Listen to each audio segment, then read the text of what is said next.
Makanya ada sebuah ungkapan dari para ulama, kaifa yattaqi wa huwa la yadri madza yattaqi. Gimana kita akan menghindari sesuatu sementara kita sendiri tidak tahu apa yang mau kita hindari. Jadi kan butuh ilmu. Kita pingin nih istiqomah dalam hijrah, tapi tidak tahu ilmunya seperti apa, jadi harus belajar. Jadi harus duduk di majelis ilmu, harus ikut pengajian, harus belajar membaca segala macam. Ngobar, ngobrol bareng Ustaz. Bismillahirrahmanirrahim. Assalamualaikum warahmatullahi wabarakatuh. Alhamdulillah, salatu wassalamu ala rasulillah. Apa kabar sahabat filah semuanya? Segala puji bagi Allah atas segala kenikmatan yang telah diberikan kita semuanya.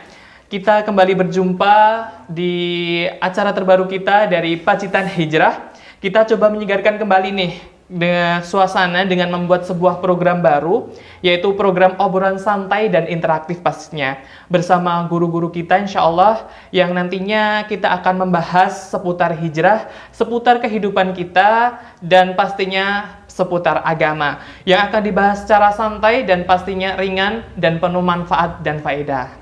Untuk itu kita semua mengajak sahabat filah semuanya, jangan lupa untuk subscribe nih YouTube kita, YouTube channel kita di Pacitan Hijrah, atau juga bisa follow up di Instagram kami, yaitu di pacitan.hijrah.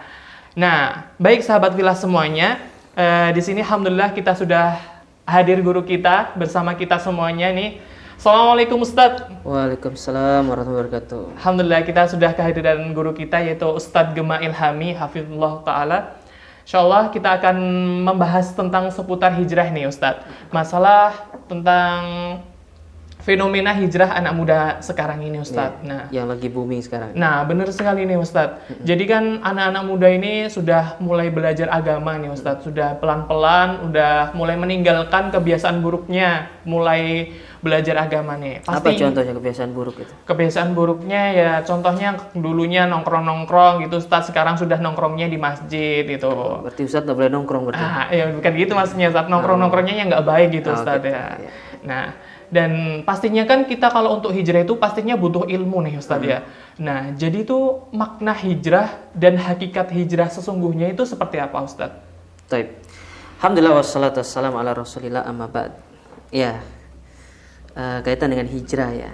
Hijrah itu belakangan ini menjadi hashtag yang sangat viral sekali ya di media sosial, entah itu di Facebook, Instagram ataupun yang semisalnya. Dan ini satu hal yang ya sangat membanggakan tentunya ketika kita melihat para pemuda yang notabene mereka adalah seorang yang akan melanjutkan estafet dakwah ini. Mereka sudah mulai fokus terhadap agama mereka. Ini adalah suatu hal yang sangat positif tentunya. Namun terkadang semangat yang ada di dalam diri pemuda itu tidak berbanding lurus dengan pengetahuan yang mereka miliki.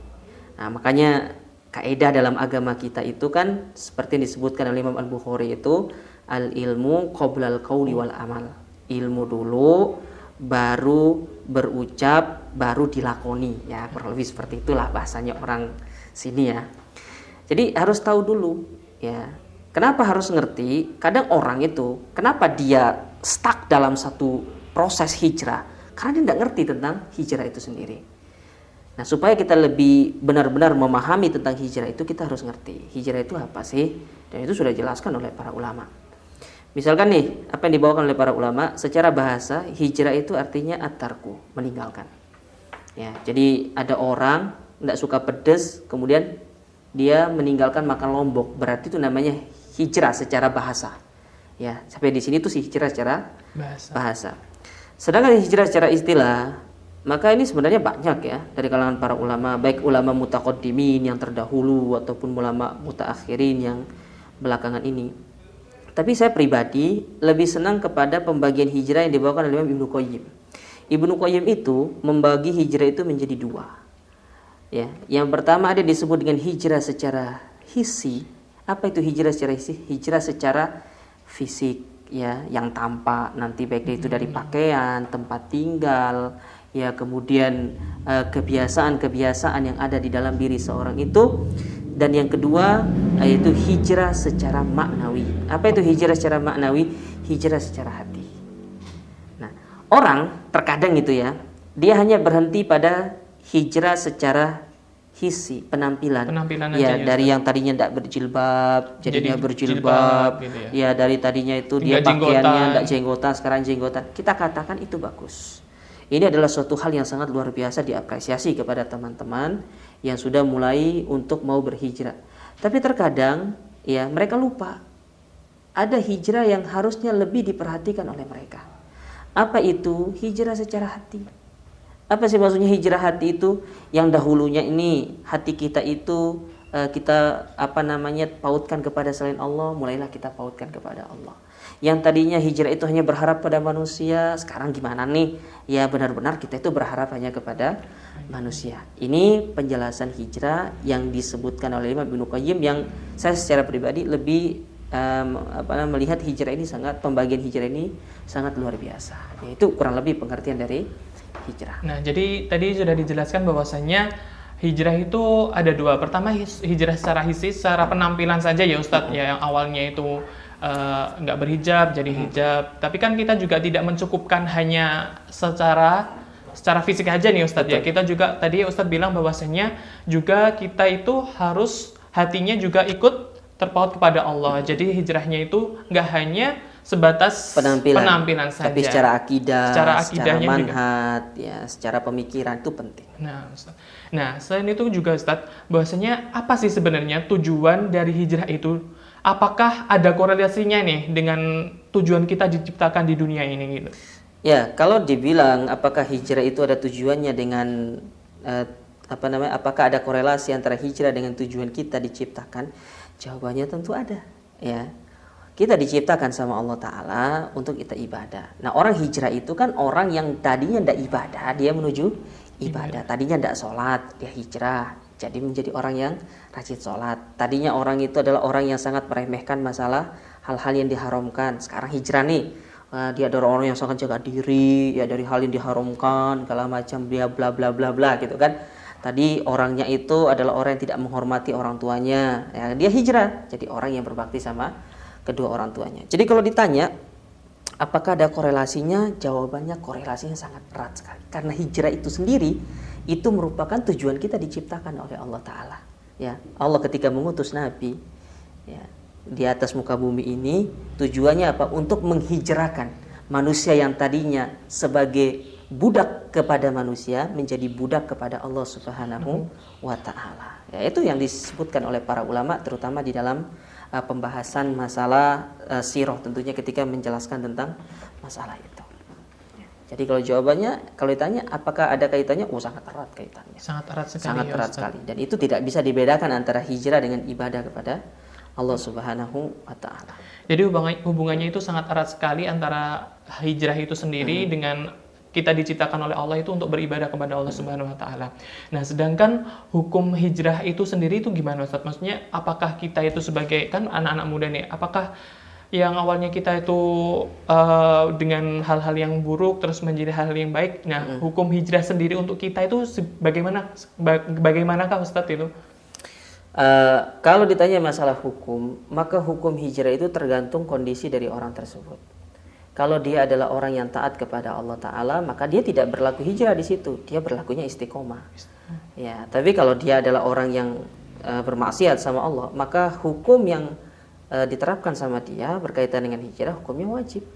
Karena Nabi mengatakan, al-muhajir man hajara an maharibillah, kata Nabi SAW. Yang disebut dengan orang yang berhijrah itu adalah orang yang meninggalkan sesuatu yang dilarang oleh Allah Ta'ala. Maka di sini hukumnya adalah wajib. Tapi kalau orang yang sudah berhijrah, maka dia tidak ada kewajiban hijrah lagi, tapi kewajiban dia setelah itu adalah dia istiqomah di atas hijrahnya tersebut. Ya, kurang lebih seperti itu. Nah, tadi disebutkan nih Ustadz, tadi bahwasanya orang-orang yang sudah hijrah itu harus istiqomah ya. Bahwasanya kan banyak nih sudah anak-anak muda yang sudah mulai hijrah nih. Nah, tapi untuk menjaga hijrahnya agar istiqomah ini seperti apa Ustadz? Jadi langkah-langkah atau step-stepnya agar kita itu bisa istiqomah dalam hijrah kita ya Ustadz, agar bisa lempeng aja gitu Ustadz. Gimana? Baik. ada satu buku yang sangat bagus ya berkaitan dengan masalah istiqomah itu, terutama istiqomah di dalam hijrah. Tidak hanya hijrah sih buku tersebut, tapi mencakup dalam segala aspek ibadah tentunya. Namun itu bisa dibawa kepada kaitannya dengan hijrah, yaitu tulisannya Syekh Abdul Razak bin Abdul Muhsin Al-Abbad yang berjudul Asyra Qawaid fil Istiqomah, 10 kaidah penting di dalam kita istiqomah. Ya, coba kita sebutkan saja ya beberapa dari apa yang disampaikan oleh beliau. Yang pertama, di antara kiat untuk istiqomah dalam kasus ini itu hijrah, ya, yang harus diperhatikan pertama adalah masalah keikhlasan. Kita harus ikhlas. Kenapa harus ikhlas? Hijrah itu ibadah. Dan kita tahu syarat diterima ibadah itu salah satunya ikhlas karena Allah Ta'ala. Ada orang gak ikhlas dalam berhijrah, antum bisa pastikan 1 bulan, 2 bulan, 3 bulan dia pasti akan kembali lagi melakukan hal tersebut. Maka pentingnya keikhlasan itu. Dan selalu minta keikhlasan. Karena namanya ikhlas itu adalah sesuatu yang akan terus istilahnya berbolak-balik dalam diri kita. Hari ini bisa ikhlas, besok belum tentu kita ikhlas. Ya, jadi harus diminta kepada Allah Ta'ala. Sebagaimana nasihat dari ulama kita yaitu Muhammad bin Sirin rahimahullah ta'ala, beliau mengatakan ma'alatu syai'an asyaddu min niyati li annaha tataqallab aliyya. Tidak ada sesuatu yang lebih berat untuk aku obati daripada masalah niat. Kenapa? Karena niat itu bisa berbolak-balik. Ya, hati itu bisa berbolak-balik. Makanya Nabi mengajarkan kepada kita untuk minta supaya Allah senantiasa mengikhlaskan hati kita dalam konteks hijrah itu. Yang kedua, ya, kiat untuk bisa berhijrah itu, untuk bisa istiqomah dalam hijrah, hendaklah seorang itu menghiasi dirinya dengan ilmu. Penting orang itu harus belajar. Ya. Kenapa harus belajar? Supaya dia lebih memahami tentang perkara-perkara yang dilarang oleh Allah untuk lebih dia tinggalkan lagi. Apa nasihat dari Hudzaifah ibnul Yaman radhiyallahu taala anhu. Kata Hudzaifah ibnul Yaman, kana an-nasu yas'aluna 'anil khair wa kuntu as'alu 'anil syarr makhafatan an tudrikani. Dulu orang itu bertanya tentang pintu-pintu kebaikan. Nah, aku bertanya pintu keburukan. Untuk apa? Supaya aku bisa meninggalkan keburukan tersebut untuk tidak terjatuh ke dalam keburukan itu. Ya, jadi harus belajar. Ya, harus ngerti.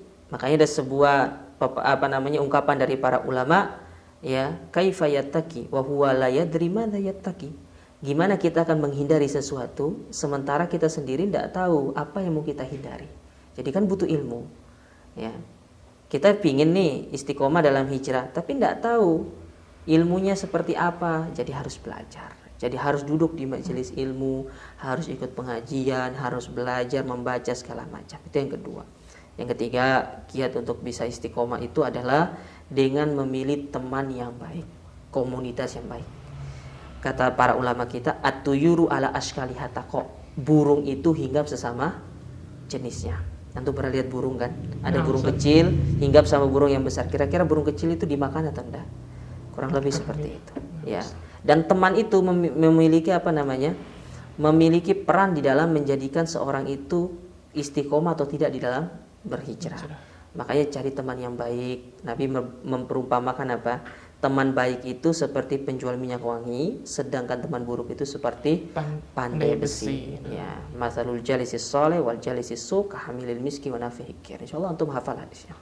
Sedangkan yang keempat, ya, di antara keistiqomahan di dalam kita berhijrah itu adalah dengan kita mengisi hari-hari ini dengan amal ibadah kepada Allah. Jadi harus ada amal ibadahnya.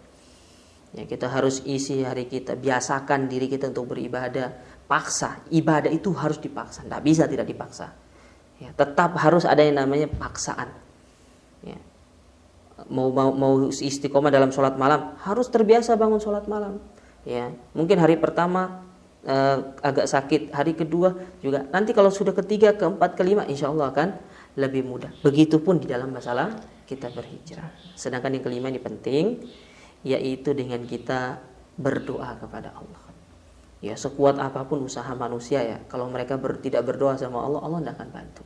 Makanya kata para ulama, di antara kandungan dari firman Allah ihdinas siratal mustaqim, ya Allah tunjukkanlah aku jalan yang lurus, itu dua tafsirnya. Ketika dia orang yang belum mendapatkan hidayah, maka Allah berikan dia hidayah. Jadi dia meminta hidayah. Kalau dia sudah dapat hidayah, maka yang kedua yang dia minta, keistiqomahan di atas hidayah tersebut, di atas hijrahnya tersebut. Maka dia berdoa sama Allah, minta sama Allah. Ya, jadi kalau minta itu jangan cuma minta ya Allah ya, aku ini masih jomblo, ya, belum gini segala macam lah. Kadang-kadang kalau kita doa ya Allah aku pengen rezeki mobil mewah, minta istiqomah sama Allah Taala. Ya, kadang-kadang kita nih apalagi pemuda, kalau doa itu ya Allah pengen gadget baru, ya aku pengen ini segala macam. Ya, kadang-kadang doa orang tuanya juga jarang, apalagi minta masalah keistiqomahan. Jadi harus berdoa sama Allah Ta'ala, karena Allah Ta'ala berfirman dalam Al-Quran, Udu'uni astajib lakum, minta sama aku kabulkan, kata Allah Ta'ala. Kurang lebih seperti itu 5 istiqomah yang bisa mungkin kita terapkan di dalam kita berhijrah di jalan Allah Ta'ala. Nah, tadi sudah disebutkan nih tentang kiat-kiat dalam kita beristiqomah kepada Allah Subhanahu wa taala agar kita tetap di jalan hijrah kita gitu ya Ustaz. Bahwasanya yang pertama tadi sudah disebutkan adalah mengikhlaskan niat. Kita selalu senantiasa harus memperbarui niat kita terus ya Ustaz, setiap hari kita harus memperbarui niat. Terus yang kedua adalah tentang ilmu tadi Ustaz.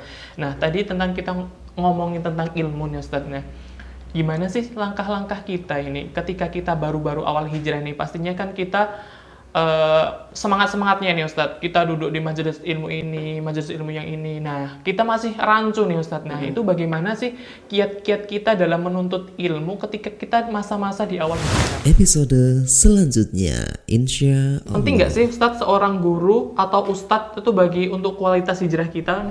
Kalau ditanya jawabannya penting atau tidak, ya jawabannya penting. Makanya kata Muhammad bin Sirin, inna hadzal ilma dinun fanzur amman ta'khuduna dinakum. Ilmu ini adalah bagian dari agama itu, maka perhatikanlah dari siapa kalian mengambil agama tersebut. Ada orang yang bilang bahwasanya baik ambil baiknya, buang buruknya, itu gimana Ustaz? Ini ungkapan orang-orang pergerakan ya, ambil baiknya, buang buruknya. Sekarang saya kasih antum makanan, di situ ada kotoran binatang, ya tidak kena semuanya. Antum ambil baik yang tidak kena, terus buang yang kena, antum mau? Tidak mau Ustaz. Kurang lebih seperti itu gambaran. Kalau Anda bisa mengetahui mana yang baik, mana yang buruk, Anda tidak akan menjadi seorang thalib, Anda akan menjadi seorang ustadz, menyampaikan ilmu.